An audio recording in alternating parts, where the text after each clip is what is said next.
নমস্কার বন্ধুরা, রিঙ্কুর চ্যানেলে আমার সকল প্রিয় দর্শক বন্ধুদের ওয়েলকাম। কম তেল মশলায় কুঁদরির দারুণ একটি টেস্টি রান্না আপনাদের সাথে শেয়ার করব। এই কুঁদরি ভীষণ উপকারী একটি সবজি। প্রথমে কুঁদরিটাকে বেশ ভালো করে ধুয়ে নিয়েছি। এবার কুঁদরিগুলোকে কেটে নেব। কুঁদরিগুলোর ডগা এবং বোটা ফেলে দিয়ে এক একটা কুঁদরিকে 4 টুকরো করে কেটে নিয়েছি। দেখুন, কুঁদরি এবং আলু লম্বা লম্বা করে কেটে নিয়েছি। আশা করছি দুর্দান্ত স্বাদের এই রেসিপিটি আপনাদের ভীষণ ভালো লাগবে। আপনি যদি আমার চ্যানেলে নতুন দর্শক বন্ধু হয়ে থাকেন তাহলে প্লিজ চ্যানেলটিকে সাবস্ক্রাইব করে পাশে থাকার অনুরোধ রইল। এখানে নিয়েছি টমেটো, মশলার মধ্যে নিয়েছি জিরে গুঁড়ো, ধনে গুঁড়ো, আদা বাটা আর কাঁচা লঙ্কা কুচি, আর নিয়েছি বড়ি। প্রথমে বড়িটাকে সর্ষের তেলের মধ্যে ভেজে নেব। তেলটাকে বেশ ভালোভাবে গরম করে নিচ্ছি। তেলটা গরম হয়ে গেছে, এই পর্যায়ে বড়িগুলোকে দিয়ে দিলাম। এবার বড়িগুলোকে বেশ লাল লাল করে ভেজে নেব।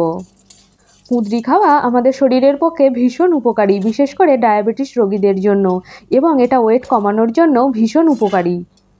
গরম গরম ভাত, রুটি কিংবা পরোটার সাথে খেতে ভীষণ ভালো লাগে। বড়িগুলো ভেজে তুলে নিয়েছি। এবার এই তেলের মধ্যে তেজপাতা এবং 2টো শুকনো লঙ্কা ফোড়ন দিলাম। ফোড়নটা থেকে মিষ্টি গন্ধ বেরিয়ে এসেছে। এই পর্যায়ে এর মধ্যে কেটে রাখা আলু এবং কুঁদরিগুলোকে দিয়ে দেব।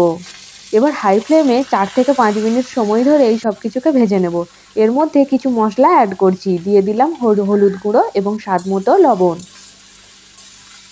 এবার নাড়াচাড়া করে নিচ্ছি।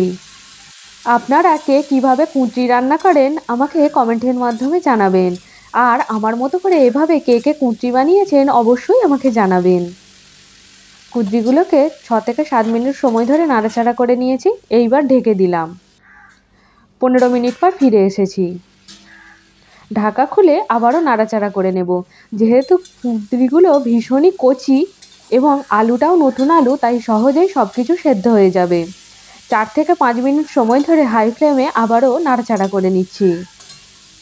এই রান্নাটা করতে খুব একটা বেশি উপকরণ এবং সময় কিছুই লাগে না। এর মধ্যে যে মশলাটা নিয়েছিলাম, মশলা, কাঁচা লঙ্কা আর টমেটোটা দিয়ে দিলাম। এবার মশলার সাথে আলু কুঁদরি বেশ ভালোভাবে কষিয়ে নেব। অল্প তেল মশলায় আমার এই রান্নাগুলি আপনাদের কেমন লাগছে প্লিজ আমাকে জানাবেন। ভালো লাগলে লাইক দেবেন এবং আপনাদের প্রিয় বন্ধুবান্ধবদের সাথে আমার এই ভিডিওগুলো শেয়ার করার অনুরোধ রইল। মশলার কাঁচা গন্ধ চলে যাওয়া পর্যন্ত সবজির সাথে মশলাটা কষাতে থাকবো।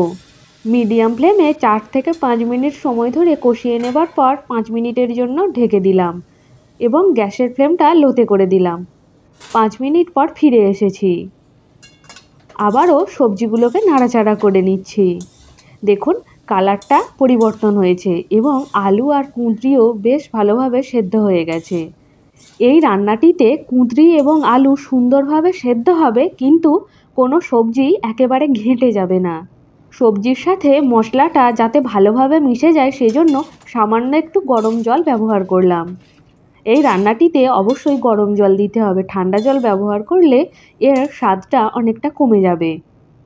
এবার ঢেকে 5 মিনিটের জন্য রেখে দিলাম এবং গ্যাসের ফ্লেমটা হাই করে দিলাম। 5 মিনিট পর ফিরে এসেছি। আলু এবং কুঁদরি রান্না হয়ে গেছে। এই পর্যায়ে এর মধ্যে অ্যাড করব বড়ি।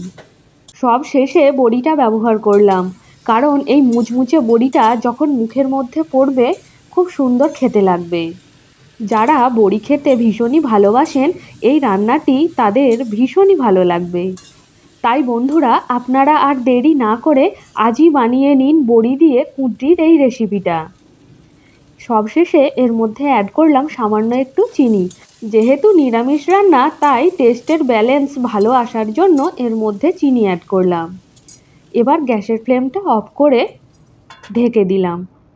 5 মিনিট স্ট্যান্ডিং টাইমে রাখার পর তরকারিটা নামিয়ে নিচ্ছি। এবার গরম গরম রুটি কিংবা ভাতের সাথে পরিবেশন করুন দুর্দান্ত স্বাদের এই কুঁদরির তরকারি।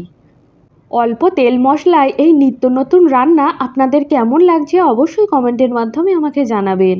ভালো লাগলে লাইক, শেয়ার করার অনুরোধ রইল। আজকে এ পর্যন্তই। সবাই ভালো থাকবেন, সুস্থ থাকবেন এবং আমার পাশে থাকবেন।